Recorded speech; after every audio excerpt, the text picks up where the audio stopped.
Boa noite, Simone, tudo bem? Boa noite, tudo bem? É, Bom Então, poder contribuir, estar aqui que nesse ótimo, espaço de longe e de perto. com certeza. Que facilita a nossa vida também, né, Simone? Né? Então, Simone, essa conversa é sobre o pré-vestibular para negros e carentes, né? Um movimento social que teve uma atuação muito forte nos anos 90 e início dos anos 2000. Eu sei que você faz parte de um pré-vestibular que tem atuação até hoje, né? Tem essa trajetória que continua atuando, que né, você vem do pré-PJ. Eu queria que você me falasse um pouco sobre você, é, a sua pessoalmente, né? Você, seu nome, profissão. A gente começa um pouco com esse perfil. Perfeito. Eu sou Simone Ferreira dos Santos, estou em Vigário Geral, Rio de Janeiro, participo do pré-vestibular PVNC Pastoral da Juventude, que é um núcleo na Catedral de Santo Antônio, em Caxias. Se não me engano, é o pré-vestibular mais antigo, segundo mais antigo em atuação, desde 94, 95, por aí. Eu estou nesse núcleo desde o ano 2001, não, 2000, como aluna, e desde aí tive algumas folgas, mas não saí de vez. Eu fui aluna do curso um ano, passei no vestibular para a PUC em Geografia, e desde aí continuei, não por uma obrigatoriedade na época, antes das ações afirmativas de cotas, eu entrei como bolsista da PUC e tinha uma questão do trabalho comunitário. Eu faço questão de falar trabalho comunitário porque não é voluntário, vai na hora que quiser. Eu acredito na comunidade, acredito no trabalho, que era importante um retorno. Então, comecei como colaboradora de tesouraria, passei pela secretaria, fui para a coordenação, e passei por todos os cargos da coordenação. Só não passei como coordenadora de secretaria, mas participei como colaboradora de secretaria também, tesouraria, coordenadora pedagógica e coordenadora geral por um tempo muito pequeno. E como professora de geografia. Comecei na monitoria e continuei na geografia.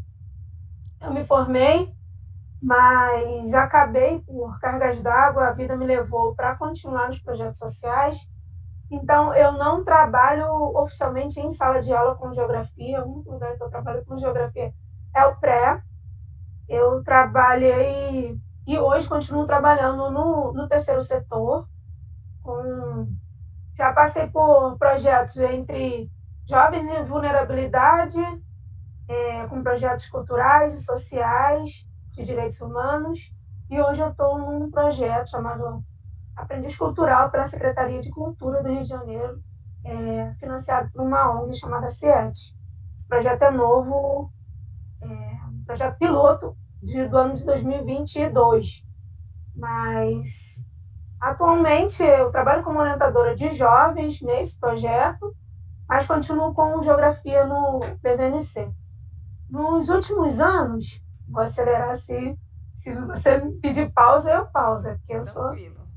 acelerada. Nos últimos anos, eu percebo que os núcleos foram se desarticulando, no sentido que, nos anos 2000 até meados de 2005, 2006, ainda tinham aquelas grandes assembleias, ainda as reuniões, seja PVNC, seja na época que eram muitos ao mesmo tempo vinculados à Educafro, e com o tempo foram se desarticulando, entrando nessa onda dos prés comunitários e sociais, que foi um ganho para um lado e perda do outro, porque muitos acabaram se desarticulando.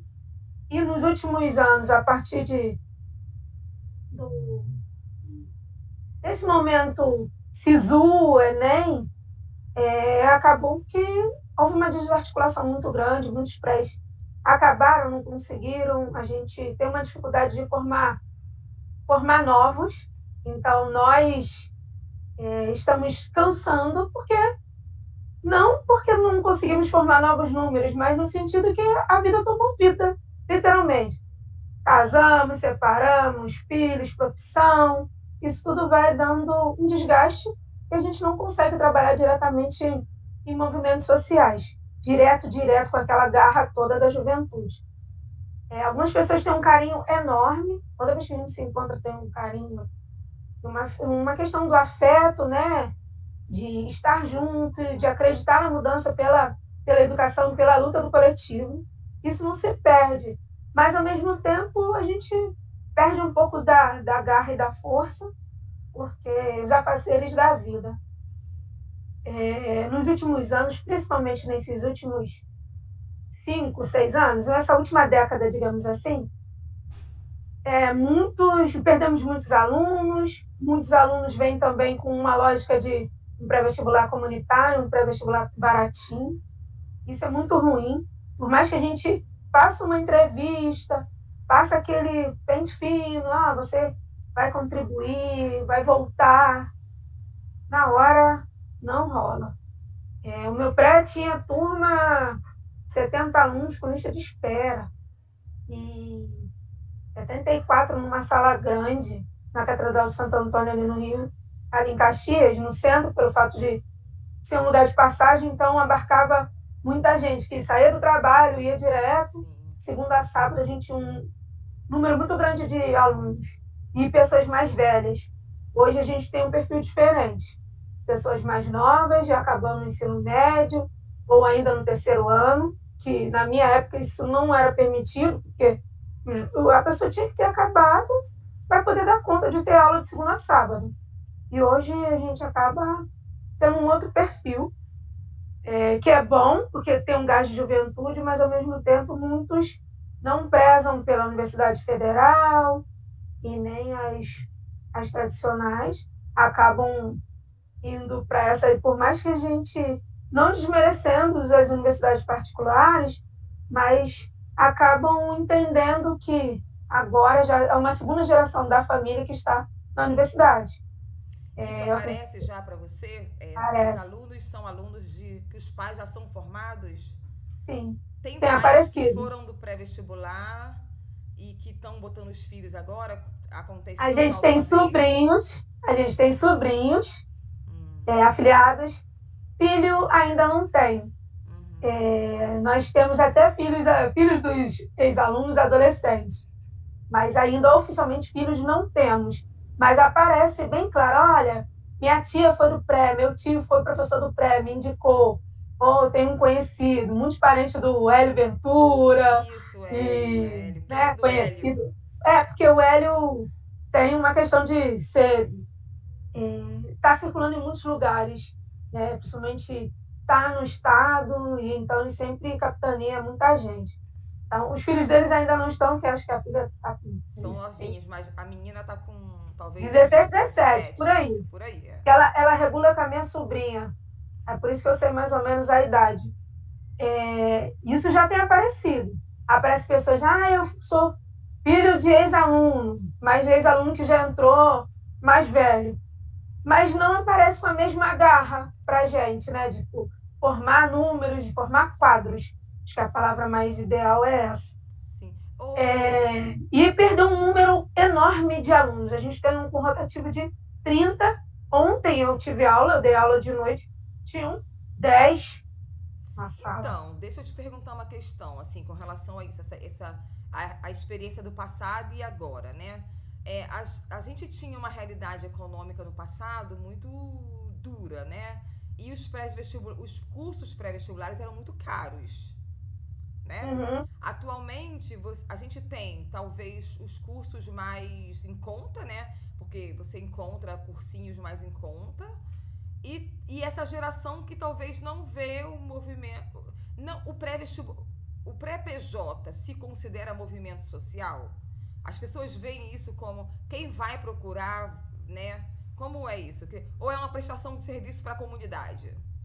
Então, nós fazemos esse comercial, fazemos essa formação de cultura e cidadania como movimento social, mas os alunos e os jovens que chegam têm essa questão de achar que é uma prestação de serviço para a comunidade. É um pré-popular mais barato. Infelizmente, eu não sei se eu posso dizer se uma fofoca foi plantada e acaba que tem essa informação errônea. E também pelo fato do próprio ProUni, né? A facilidade de entrar nos particulares, e as particulares hoje já não têm um preço tão alto, e as facilidades. Então, as pessoas acabam fazendo o ensino médio, já querem entrar logo, ou, eu estou aqui no pré, mas já vou fazer o CEDERJ, ou faz metade do ano e fala, não adianta eu fazer esse sacrifício, porque eu quero um curso para trabalhar, não é uma questão de um curso em viés mais acadêmico, tipo, antigamente tinha uma procura muito grande para engenharia, as áreas de saúde, principalmente enfermagem, cresceu muito a biomedicina, até a biomedicina, biologia, cresceu muito, mas agora já deu uma caída, as engenharias também, direito. Hoje em dia a gente já não tem tanta procura. E essas pessoas que procuravam, hoje já também tem um outro perfil, são bem mais novas, e tipo, quando começa a ter aula de segunda a sábado, não é muito tempo. Aí sai, não, vou pagar uma particular. A gente encontra com os jovens, a gente encontra com os alunos, e muitos são bem mais novos. Não, preferi pagar. E as pessoas mais velhas têm uma questão do cansaço, vindo do trabalho, não dá como. Mas um déficit educacional continua muito grande, de assuntos que a gente sempre tem que recuperar. O povo da matemática sempre está falando, continuamos com mate zero para continuar acompanhando. Eu, com geografia do Brasil, tem muita coisa que eu tenho que ficar recuperando o tempo todo. Eles não Eu tiveram, tenho então, né? No que ensino não médio, não tiveram. lembram, né? Na verdade, até tiveram, mas de uma forma muito tradicional, aí não consegue transferir para uma questão de visar o concurso. Tem essa dificuldade. E também, principalmente nas áreas de exatas, um déficit grande. Eu não tive professor. E aí isso ainda é muito real. Agora, na pandemia, então, É. desastre. Me fala uma coisa, Simone. Você me relatou agora um pouco a sua vivência, né? Desde, pelo menos, desde quando você dá aula, no pré. Desde que você se formou, Acho né? que eu me formei em 2006, mas antes eu já estava dando aula no pré. Como monitora, né? E depois virou Monitora. professora. Então, Acho que em 2004 para cá. você me contou um pouco a sua vivência como professora e seu olhar para a mudança da realidade. Realidade mudou, né? E as políticas Uhum. públicas de alcance e melhoria da educação brasileira contribuíram para que essa realidade mudasse de alguma maneira, porque veio o ProUni, veio o Enem, que é o Uhum. vestibular unificado nacional, então o aluno pode escolher inclusive a relação candidato-vaga que está melhor para ele, vamos dizer assim. Eu lembro que eu entrei no pré-vestibular em 94 como aluna. Fui em 94, 95 aluna. Em 96 eu comecei a estudar, terminei a faculdade em 2001, na UERJ. Eu fiz História. E uma coisa que a gente falava no pré, né, essa militância dos anos 90, dizia que... só um pouquinho, peraí. Abre ali a porta para mim, mãe. A militância dizia que a gente estava lutando para um dia o pré-vestibular acabar. Né? Verdade. Você deve ter ouvido isso. Verdade. Né? Que um dia lutando. Você acha que o que nós conquistamos desses direitos é um caminho para isso ou, na verdade, mudou a forma de fazer militância? O que você acha? Eu, na verdade, acho que a gente está muito perto do pré-vestibular acabar. Mas não porque nós alcançamos. As políticas públicas melhoraram essa entrada, mas a gente tem um público muito fraco. Tem uma geração, um empoderamento que acha que tem que conseguir na porrada, e aí a gente tem que tentar, eu, enquanto geração anterior deles, preciso sempre mostrar um caminho um pouco mais diplomático, da gente conseguir através da questão dos direitos, através de políticas públicas. Eles já acham que não, eu descobri a pólvora e sou eu, ninguém veio antes de mim. Isso a gente precisa estar sempre marcando. Olha só, muita gente ralou antes de vocês. Mas a gente está muito próximo desse movimento que já está bem desgastado, acabar, não porque nós alcançamos o objetivo de todo mundo entrar, de melhorias na educação, de facilidade e democracia para entrar nas universidades, mas porque a gente está sem forças e pouca procura. E quem procura não consegue concluir o ano. Tipo, ano passado, a gente estava na pandemia, alguns núcleos, principalmente da Baixada, fizeram núcleos novos, fizeram ela online.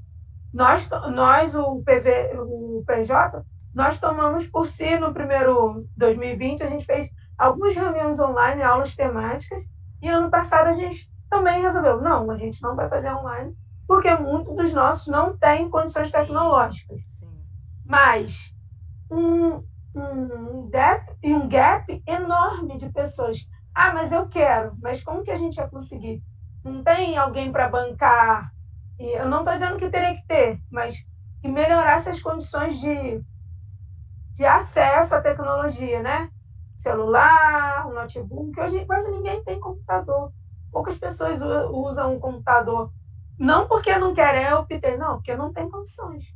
E agora, pela pandemia, então, a condição de vida piorou muito. Muito, muito mesmo. Muitas pessoas não estão aguentando falar, eu não tenho dinheiro de passagem. Quanto mais a contribuição. Com certeza. Eu nem vou usar o termo mensalidade, eu uso minhas contribuição. Como que eles lidam com o nome do pré-vestibular, negros e carentes? É tranquilo?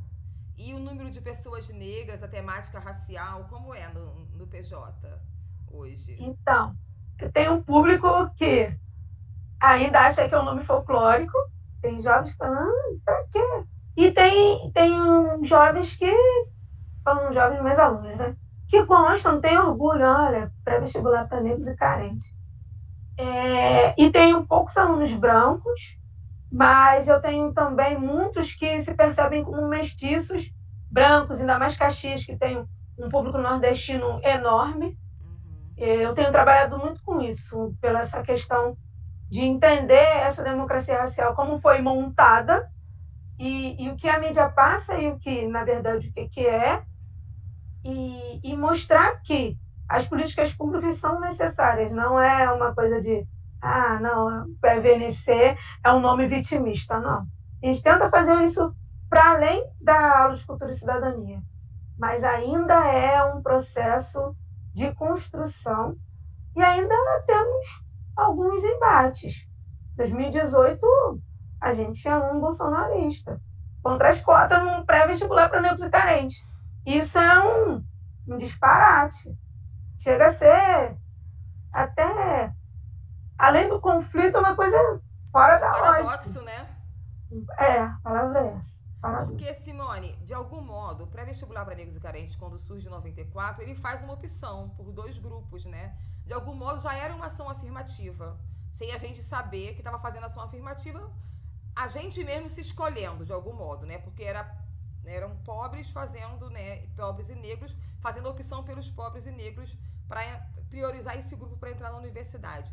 Como foi para você, que foi aluna da PUC, viver essa experiência de passar por uma ação afirmativa, né, dentro da PUC? E você já entrou nos anos 2000, que já tinha alguma coisa mais consolidada? Como foi isso?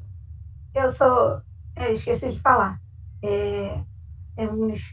Vamos fazer 3 anos que os ex-alunos PUC nos voltamos a nos reunir. Alguma gente não perdeu contato, a gente fez um coletivo chamado Coletivo 30 Anos, porque ano que vem completa 30 anos das ações afirmativas na PUC.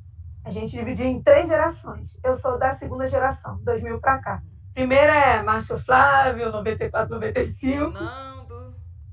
Márcio Flávio, Fernando, Simone. Isso. Eu sou da geração 2000, que é eu, Brunão. Márcio Flávio depois transferiu para geografia, acabou sendo meu amigo. Lourenço, que é um rapaz que não é PVNC, mas era um pré-vestibular da Maré, antes do Redes, do SEASME. Então, o meu curso foi mais tranquilo, pelo fato de ter feito geografia. Mas, para além disso, eu tenho uma vida hoje não tão mais próxima, mas eu venho de a pastoral de juventude E aí tem um convívio de estar nas comunidades e estar nos projetos sociais que eram muito fortes para mim. Apesar de eu ser filha de militar, né, o povo acha que todo militar estava nas cabeças, meu pai era praça, e a gente tinha algumas dificuldades, e eu acabei entrando como bolsista. Quantos É filhos, claro, Simone, seu pai teve? Você tem quantos irmãos? com a minha mãe, dois, mas tem mais uma oficial agora que a gente descobriu depois, e ainda tem uma lenda, que aí eu não sei. Acabou que morreu e a gente está aí tentando resolver inventar. Mas isso é outro capítulo. E aí, eu venho de uma história de movimentos de pastoral da juventude que já tinha uma organização na minha formação pessoal. E aí foi um pouco mais tranquilo de conviver na PUC com essa questão da pastoral social. E eu também não me descobri preta na universidade, porque no ano 2000 tinha muita gente se descobrindo preto na universidade. Eu não, venho de uma família que sempre prezou de ser preto, de se autoafirmar. Além do meu caminho da pastoral da juventude, eu venho também do movimento hip hop. Eu sou uma coxa de retalho de várias coisas.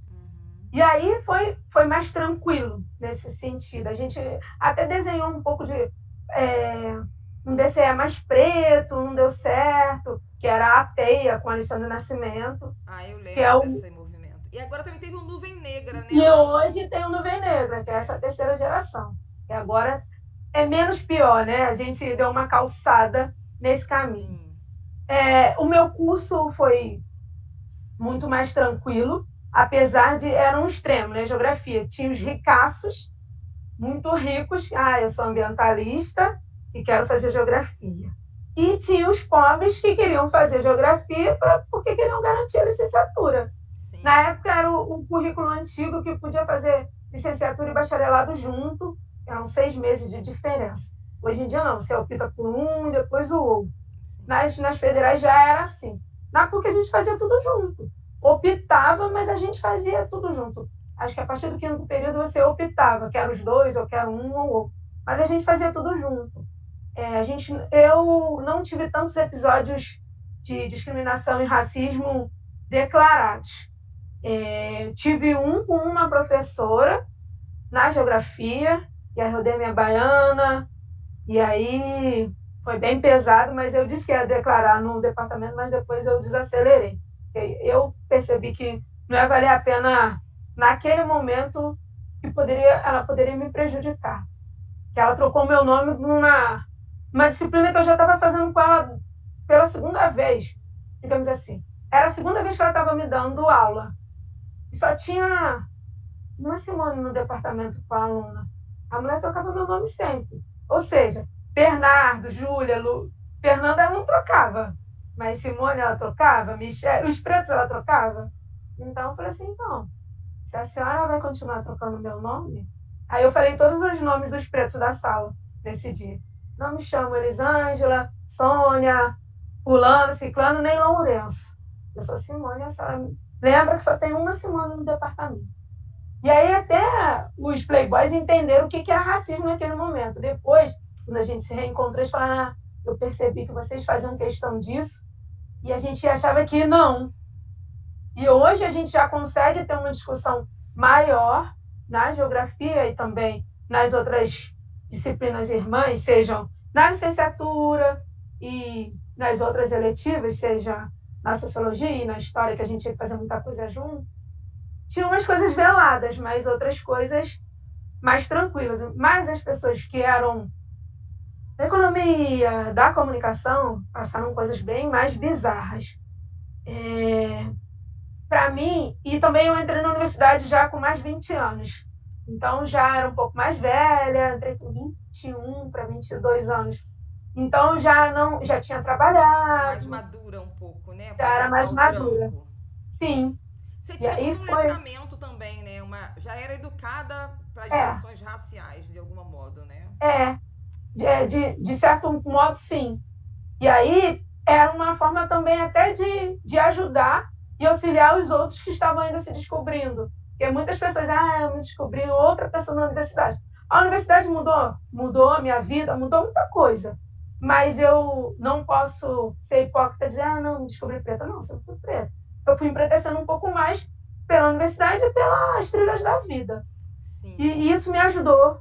E estar na Gávea, sair de Vigário Geral para ir para a Gávea, era muito dolorido, porque o primeiro semestre foi de tarde, mas depois foi de manhã. 7 horas da manhã na Gávea, cortar a cidade. Isso foi muito punk. Mas sobrevivi, estou aqui para contar. Que Todas ações, as forças da assim, que natureza. ações a universidade fazia para poder garantir vocês no espaço? Para você conseguir. Ou você tem, assim, institucionalmente? A pastoral tinha um auxílio passagem, auxílio transporte. Antigamente era o vale transporte ainda de papel. A gente tinha, se inscrevia pelo FESP, que eles chamam de pastoral, era o auxílio social que a universidade dava. O auxílio transporte e auxílio alimentação. Como eu entrei num boom de muitas bolsas, eu não consegui logo, fiquei na espera. Mas muitas vezes, quando estava apertada, eu falava, eles tinham um kit emergência. Tinha o ticket de almoço do dia, do bandejão. Quem estudava à noite tinha um kit do Subway, porque naquela época o bandejão não tinha janta. E o curso era de manhã, mas acabava sendo integral, tinha muitas matérias de tarde. Tinha, logo da metade, eu acho que do sexto período para frente, tinha auxílio Xerox também. Tinha auxílio Xerox. A gente podia tirar Xerox em algumas daquelas lojas que tinha essa facilidade. E a gente foi fazendo redes também, né? Fazia amizade com as pessoas do laboratório de informática, tinha uma cota de impressão, mas a gente fazia amizade. Fulano, você não gostou tudo? Deixa eu imprimir. Sempre tinha esses esquemas. E ajudava um ajudava o outro. Tinha uma questão muito de irmandade, sabe? Quando não chegava aí na pastoral, pedir um emergencial, um ia ajudando o outro. Ainda tinha a história de vender rifa, ainda ia ajudar nos prés, né? Fazer alguma coisa para vender, para ajudar no seu dia a dia, até porque meu curso a gente tinha viagens de campo, e nem sempre o departamento bancava tudo. Até a gente conseguir um financiamento foi difícil. Então a gente também se arrumava. Sim, sim. Me fala então, a ação afirmativa, assim, para garantir a permanência de vocês na PUC, era toda feita pela pastoral. Então, a pastoral universitária que cuidava disso. Sim. E a minha bolsa era a bolsa social, porque tinham 3 tipos de bolsa. Tinha a bolsa filantropia, a bolsa ação social e tinha a bolsa acadêmica. E tinha aquele medo, Simone, de perder a bolsa, alguma coisa assim? Porque eu lembro de uma época que, tipo, rondava umas coisas assim, né? Sim. Tenho medo de perder bolsa. Quando você percebe que não vai dar, tranca a matéria, para não reprovar. Não podia reprovar mesmo. Quem reprova tem risco. Mas isso acontecia muito com o povo da engenharia e do direito. Porque era um curso muito punk. Passar da tal do cálculo, as pessoas, para não reprovar, faziam 3 vezes. Cheguei até o seu período, não vou passar. Trancava. E alguns iam conversar com o professor Augusto, que era o vice-reitor comunitário, ou pedir entrevista para assistente social, para poder ajudar nesse sentido. Fazer essa estratégia de, não, vou trancar para não perder bolsa. Mas tinha gente que, quando viu, reprovou pelo final. Seja por uma questão acadêmica ou perseguição. Teve colegas que, eu fui perseguido. Muitos deles falaram. Eu não convivi, porque o meu curso realmente foi um pouco mais tranquilo, apesar da dificuldade. Eu não estou desmerecendo a geografia, nunca. Mas era muito mais fácil do que uma engenharia ou um direito à noite, que eram 10 períodos, que na verdade as pessoas acabavam fazendo em 14 períodos. Sim. Muito mais tempo. E você fez amizades para além das pessoas que vêm do pré-vestibular na PUC? Você criou vínculos fora do universo dos bolsistas? Até com os ricos, daqueles que iam viajar no fim de semana. Fui ali na Chapada dos Veadeiros. Porque o curso da geografia era pequeno. Então, eles faziam um vínculo com a gente também. E E esses passaram a vínculos se entender. mantêm Não atualmente? tem. Interessante. Pode entrar. Tá aberto.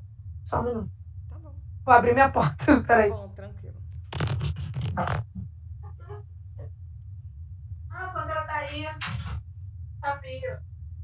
Ah, eu não vi. Tô na entrevista. Então dá a volta.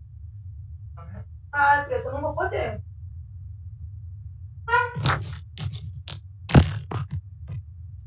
Já Meu estamos cachorro quer terminando. entrar com o meu. Não, não, tá tranquilo. Já vou resolver isso.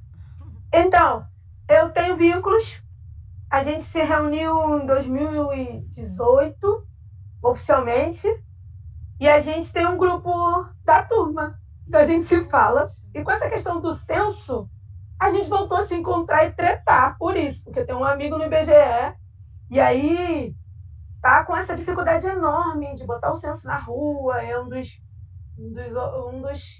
capas que está nesse esquema, mas sabendo desse sucateamento de todo do IBGE e tal. E a gente tem uma relação de amor e ódio com os ricos, que ainda alguns têm algumas dificuldades de entender os sufocos, mas eles fazem questão de falar: olha, se não fosse vocês, eu não entenderia todos esses sufocos que a gente está passando hoje, porque vocês me ajudaram a ter empatia e de procurar mecanismo para entender que esse recorte e esse muro existiam. Sim. Simone, me diz uma coisa, assim, aí entrando mais para a parte das ações afirmativas no geral. Como você vê a participação do pré-vestibular no protagonismo, na luta pelas ações afirmativas no Brasil? Eu acho assim de uma força enorme. Penas que poucas pessoas sabem, pelo esse fato do Brasil ser continental, mas quem veio do pré nunca vai esquecer que essa história foi cunhada por muitas mãos e o movimento social tem, principalmente o pré, tem uma força enorme e protagonista mesmo, de ator principal. E muitos mártires no meio desse caminho, né? E são sem nomes, mas lutaram muito por isso. No seu pré-vestibular, no PJ, em outros espaços que você esteve do PVNC, você participou de assembleias, chegou aí em assembleias, em reuniões, você lembra de se falar das ações afirmativas, se falar das cotas, como que você vê isso? Então, não se usava muito o termo ação afirmativa, eu falava muito mais cotas. E eu lembro ainda da luta para que a UERJ garantisse as cotas. E aí, quando já as discussões de ações afirmativas, foi um momento até que eu me distanciei um pouco pela vida profissional e vida pessoal. Aí, quando eu volto para o pré, as assembleias já não estavam rolando tanto, meu núcleo ficou desarticulado, a gente não estava indo para a assembleia nem nada. Nós tivemos brigas internas, tiveram alunos querendo dar o golpe, e aí a gente se fechou para o nosso mundo, é golpe mesmo. Eu quero mudar, quero fazer do meu jeito. E aí a gente se fechou para o nosso mundo. Mas eu lembro vagamente dessa questão. Sim. E você. Desculpa que eu estou olhando para o lado que o cachorro queria entrar, e tem gente querendo entrar, mas eu não deixei o cachorro entrar. Pode falar. Mas se Vai dar um você jeito quiser dele. resolver, você pode resolver, depois a gente volta, Não, se não estiver ele vai dar um atrapalhando. jeito. Ele vai dar um jeito dele para entrar. Então, deixa eu te perguntar mais para finalizando já. Que pessoas você identificaria nessa luta, né, mais ampla do pré-vestibular, para além de colocar na universidade, mas de garantir esses direitos que a gente citou ao longo da conversa, né? Tanto as cotas como um acesso melhor, né? O Enem, a mudança do vestibular. Eu lembro que, não sei se você pegou essa época, mas que o vestibular não era o Enem, né? Cada universidade tinha o seu vestibular, tinha aquela fila para conseguir as isenções. Você tem pessoas, tanto no PJ quanto no movimento no geral, que você identifica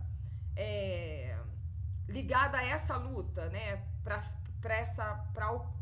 ampliar os direitos, inclusive na PUC, né? Onde você estudou. Que pessoas Então, são que você consegue se identificar nesse sentido? sim. Augusto Sampaio teve uma força enorme, que é o vice-reitor comunitário, um velhinho que está fazendo 80 e poucos anos. A gente tem Fernando Pinheiro, Márcio Flávio, o próprio Renato Hélio. Tinha umas meninas, além da Simone, acho que é Tarsila, Lindara, que hoje está. Ela casou, a Lindara Nobre, se eu não me engano, era de Nova Iguaçu. Ela está na Itália, e Lindara teve uma força enorme para isso. E mobilizavam as pessoas, né? Tem um menino que chamam de Renatinho, de Nova Iguaçu. O pessoal dizia Renatinho do MST. Até hoje o prédio dele está lá, bombando. Eu lembro algumas pessoas na UERJ, eu não tenho um contato oficial, mas eu lembro de algumas pessoas falando, o UERJ é importante.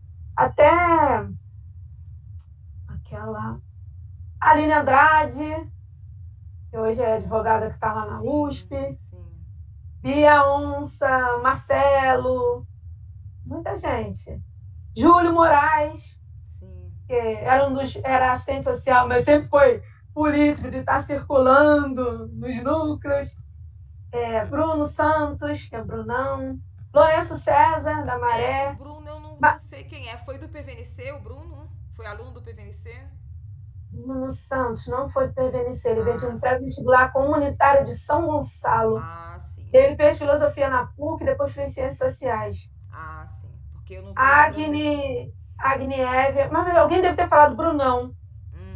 Sim. Pode ter Porque falado para os você como nomes eu Brunão. quase todos que você falou eu conheço. Aham. A É, própria, a própria Marielle, que não foi do PVNC, sim. mas vem de pré-vestibular comunitário do SEASME, E é que tinha uma dessa, força da sua enorme. geração, né? É, A Marielle é Marielle dos foi anos minha 2000. caloura. Foi sua Ela foi minha caloura. caloura. Uhum. E aí tem essa questão muito próxima. Ai, de cabeça. Vi Você, a onça nessa luta. sim, você O teve naquela Márcio, manifestação. Qual Márcio, Márcio? Márcio André, seu Márcio André, esposo. que é meu marido. Isso é. Eu falei, Por conta seu esposo. do Nirema, né? Professor É, Nirema, né? Isso. sim. Você participou daquela manifestação na UERJ? Que o pessoal ficou na porta da UERJ? Ou você estava. Acorrentado, não. Isso, não. Mas você Não. lembra dessa Mas história, né? soube, acorrentado, greve de fome. Isso. Vi, lembro, lembro. Porque teve o Nirema também, né? Elielma também na PUC, né? Elielma também foi professora da PUC. Ângela também, né? Ângela Paiva, né? Professora também. Mas eu não lembro dela. É porque Teve uma força também nas atividades de sala. Professora Vera Candor, Marcelo, Ah, que já sim. partiu, com a questão dos direitos humanos e acesso à educação, ela teve um trabalho muito de base, sabe? Professora Vera Candor e a Daniela Frida, hoje é Daniela Frida Dietrich, acho que é isso. E ela fez até um livro de cotas, é uma professora que ela é loura, judia, e fez um livro sobre as cotas na UERJ. Ela era pedagoga e advogada. Ela teve uma força também educativa de base muito forte. E na Eu vou época o procurar Nirema esse não era livro forte. então. Vou procurar Eu vou esse até livro que eu não procurar conheço. o nome dela e te Me, indico e tal. por Ela é um favor, trabalho importante. por favor. Um trabalho Você teria mais importante. alguma coisa para poder falar, Simone? Dessa memória, dessa trajetória sua, as lembranças desses mais de 20 anos? Ai, gente. Acho que foi um tempo importantíssimo. Foi muito bom.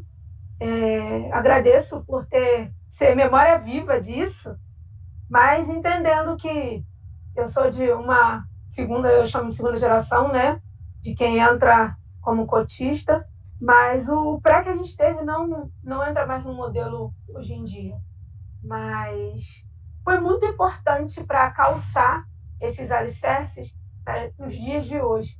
Pena que a gente vai acabar sem ter alcançado, o pré vai acabar, porque era o nosso sonho pré-acabar, mas sem alcançar o que a gente queria de verdade. É Que é a isso. universalização da educação, da formação superior, né? Sem precisar de É, vestibular. que É, todo mundo pudesse fazer, eu quero fazer, eu faço, né? verdade, Pública, gratuita e de qualidade, né? verdade. Simone, muito obrigada. Né? Eu conversei com a Simone Ferreira dos Santos, que foi aluna do pré-PJ, que fica em Caxias. Caxias, Duque de Caxias, na igreja de Santo Antônio. Ela estudou na PUC, fez o curso de Geografia e hoje falou sobre a sua trajetória e sobre as suas impressões sobre esse momento da vida dela e também sobre as ações afirmativas, as formas de acesso à educação e de luta por flexibilização no acesso nos anos 90 a 2000. Obrigada, Simone. Boa noite. Boa noite, um beijo. Beijo. Até a Tchau. próxima. Simone, deixa eu só parar Ah, aqui rapidinho de gravar. Peraí. Não vou conseguir parar, não. Só vou falar com você rapidinho. A tá. gente, ano que vem, tem 30 anos do pré-vestibular do PVNC também, né? Em 3 de julho de 2023 fazem 30 anos. Porque começou em 93. E a gente tá organizando fazer alguma coisa, né? Mega evento. É assim, um Mega evento. seminário, depoimentos, tá? Aham, Então, Alexandre, a gente está fazendo um grupo ali, vai ver se manda para as pessoas. Tem uma história de uma reunião sábado, mas eu vou te mandar pra gente poder tá, conversar, tá bom? tá, tá Um bom. beijo, obrigada. Tchau. Tá.